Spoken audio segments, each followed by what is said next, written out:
It's not in the face! Thank you.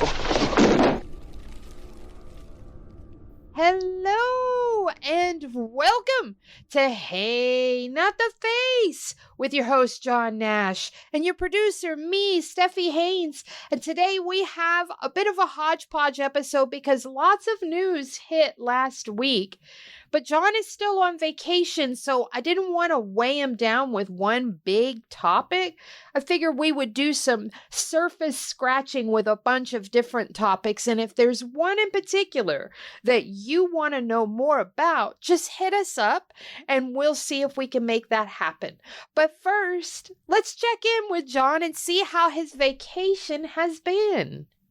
It's not a vacation, I'll tell you that. It's very tiresome. Who knew, and I'm watching an elderly woman, because I'm taking care of my mom, could be so tiring. It is very tiring, taking a lot of energy. You know, I'm going to call your mom and tell her how you're talking about her. You are not going to say, I didn't say anything bad about her. She's listen, she's still in command. I have to do everything. Like everything. Like and then nonstop. Get this, go get that. Have that. And I'm like, Mom, I'm working, I'm doing stuff. I'm on your previous assignment. Give me a break. Now, You know, if we were to go by our emails, I would call you a little bit of a fibber because I saw a picture of you at a birthday party with puppies running around and cake and balloons and streamers. I'm going to go out on a limb and say you're not working as hard as you like to put out. Well, that was work. Who do you think I was taking there?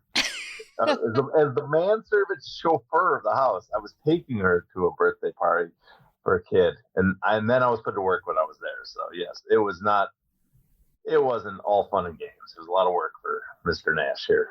Did you have cake? I had a small piece, yes. See, you weren't at work. Come on. There was some work involved. Believe me. All right. I put the little wiener dogs in a bun. I was holding back on that one. They are pretty cute. But we have to get away from cute puppies and babies and parties and cake.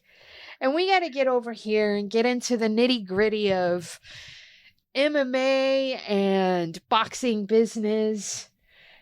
And the first thing we're going to talk about is Francis Ngannou. Because the PFL announced last week, it's been a week now, that his fight, Francis Ngannou's first fight for the PFL, will be happening in mid-October against the PFL heavyweight champion Ngannou-Fereira. Now, one thing I noticed was that no venue was announced, no location was announced. And I went and I looked right before we started recording, and as of this moment, there is still no location. It still says to be announced. So should we start wondering, worrying, anything like that? What does this mean? Well, knowing our luck, the venue will be announced the minute right before this audio goes up, this show.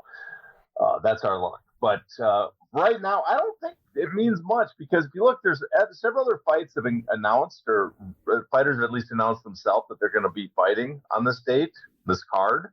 You have to assume, and it'll be in Saudi Arabia. So my best guess is the fight is going to be booked for Riyadh, Saudi Arabia. That's the plan, and they're waiting to allow the Saudis Riyadh season to do the announcement. That's my best guess because that's the only thing that makes sense. You've got several fighters, including Francis, say it's probably going to be in Saudi Arabia. There's a date set. Everything matches up for it to be in Saudi Arabia. It hasn't been announced. So my best guess is that they're waiting they're going to let Riyadh season do the announcement. Okay. Now, speaking of Riyadh season, let's talk about Canelo for a moment because he seems to have a little beef going on with Turki Al-Sheikh. Now, all the way up to the Crawford-Madrimov fight, I mean, I'm talking for the last 2.5 months, Turki has been trying to garner attention and hype towards his attempts at booking Canelo versus Bud Crawford. But somewhere along the way, something happened. And now he's saying, I no longer want that fight. So what's your take on that whole situation with those two? Because, I mean, he was beating the Canelo versus Crawford drum, and now all of a sudden, I don't want that fight. Well, I think he's kind of trying to use a stick here in his negotiation tactics. He has the carrot, tons of money, and now he's trying to use a stick like you're going to be on the outs. And it's a little bit of shades of Dana White, UFC circa 2008, 2009, 2010. Remember how they would talk about if you go sign with Strikeforce and sign their video game, you are never going to fight in the UFC. Bader Emelianenko, you're making a huge mistake. There's all these comments basically like you're on the outs with us is not a good idea. And I get a shade that he's doing that. Now the difference is Dana White, as narcissistic as Dana White probably is, I've never seen him get an award from the Hall of Fame in the middle of the show, especially when he's never held a show in that state getting their Hall of Fame, right? Yeah. So Dana White's not out there, plastering. He had remember that Men's Health when he's in the front of all the other fighters, pumped up. But he's not the face of boxing poster. He's not tweeting on his own Twitter account, right? So there's a level of arrogance to El Sheik that's beyond Dana White. But it feels like a Dana White thing, doesn't it? That he's basically saying, you cross me, you're on the outs, you're going to be sorry in the future. But there's I don't know. There's the honeymoon period with him in boxing might be coming to an end because I think he's starting to, as you see other plans unfold, as a relationship with the sanctioning organizations, unfolds, that he's got these sanctioning organizations he'll be working with as Fight Facts, comes back into the business, basically taking over BoxRec. They're attempting to take over the position. That kind of the feud that's going on there right now. I get a sense that he's positioning himself that that's going to be his side. There'll be a camp for him.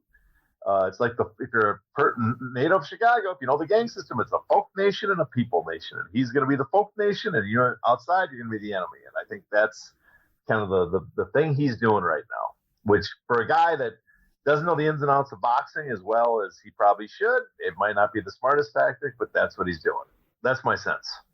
Let's talk about Canelo for a second, because I wonder if maybe Canelo might be asking for more than Turkey wants to put out. Oh, I think he definitely is. I think he's priced himself out by asking for 150 or 200 million for the event.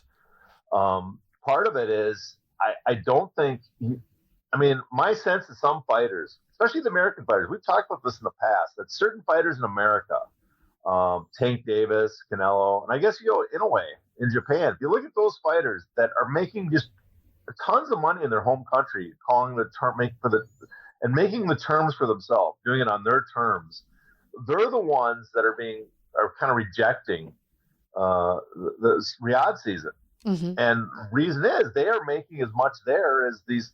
We talk about Riyadh season throwing a tremendous amount of money around, but the tremendous amount of money they throw out from what we look at is not larger what those guys seem to be making.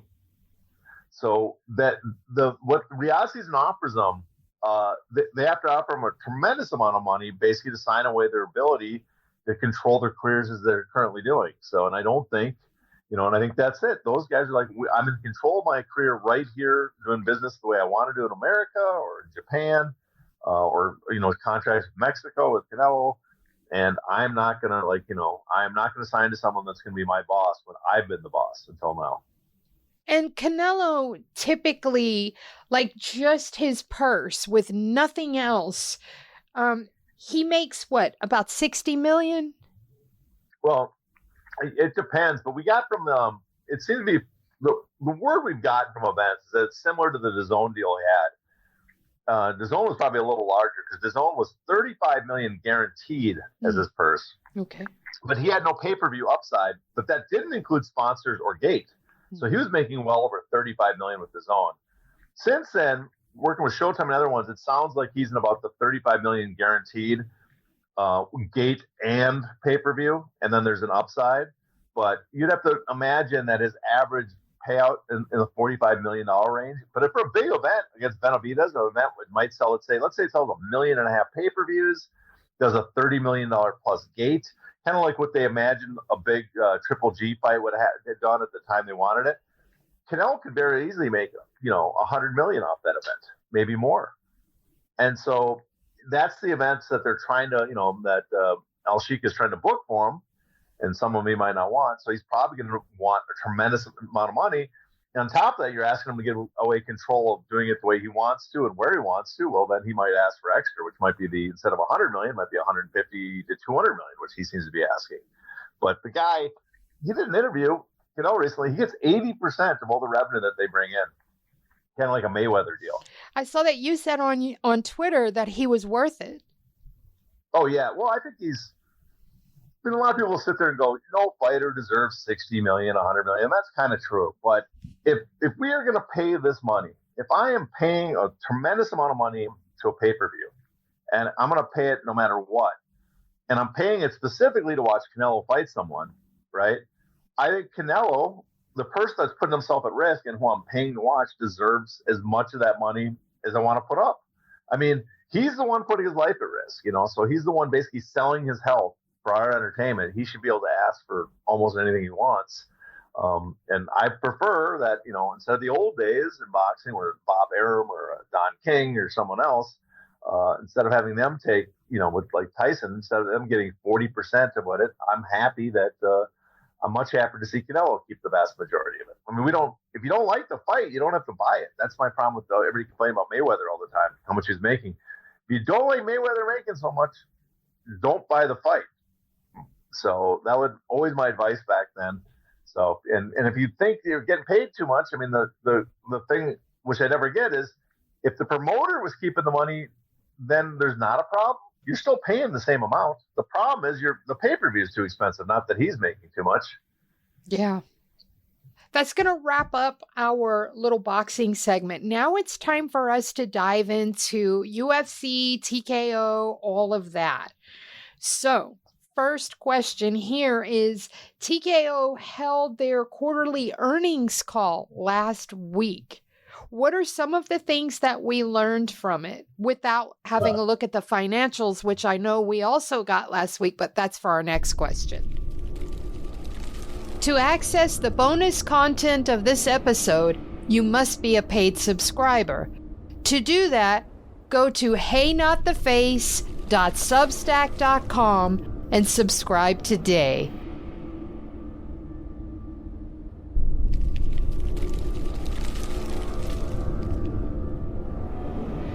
Ow! Ow! Not the face! Ooh! Ooh! Okay, the face!